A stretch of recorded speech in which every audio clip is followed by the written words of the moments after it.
जिस व्यक्ति की बीमारी खत्म ही नहीं हो रही, कभी पाँव में दर्द आ गया, कभी कमर में दर्द आ गया, कभी पीठ में दर्द आ गया, कभी सिर में दर्द आ गया, कभी आंखों में तकलीफ हो गई, कभी दमा चलने लगा, सांस चलने लगी, कभी डॉक्टर को दिखाया तो थायराइड हो गया, कभी ब्लड कम हो गया, कोई प्लेटलेट कम हो गई, कोई कुछ हो गया, कोई कुछ हो गया। डॉक्टर को दिखाओ, डॉक्टर जो दवाई दे कुंदकेश्वर महादेव के नाम से उसको खाओ। तुमको ऐसा लगे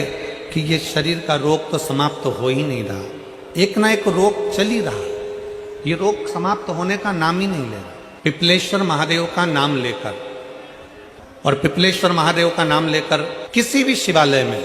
शंकर के मंदिर में जाकर एक बेलपत्र रखकर उस जो प्रसाद तुम बना कर ले गए हो, जो तुम भोग बना कर ले गए हो, उसका स्पर्श कर कर पिपलेश्वर महादेव का नाम लेकर शंकर को उस भोग को रखकर बेलपत्र रखकर शिव जी को 7 बार एक ही लोटे का जल,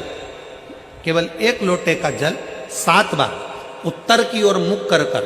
दक्षिण में खड़े होकर शंकर के शिवालय पर 7 बार एक ही लोटे का जल 7 बार थोड़ा थोड़ा कर कर उसको गिरा दीजिए, शिव जी के ऊपर चढ़ा दीजिए 7 बार। बाद में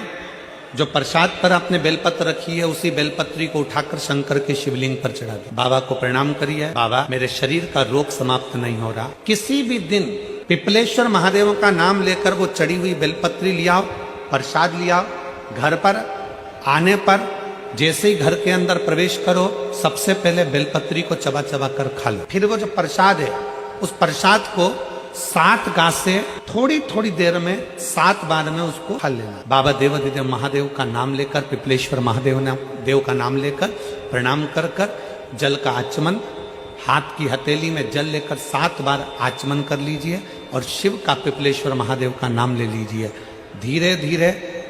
15 दिन लगेंगे और 15 दिन में बीमारियां अपने आप कम होना प्रारंभ हो जाएगी और बाबा आपका हाथ पकड़कर आगे बढ़ाएंगे।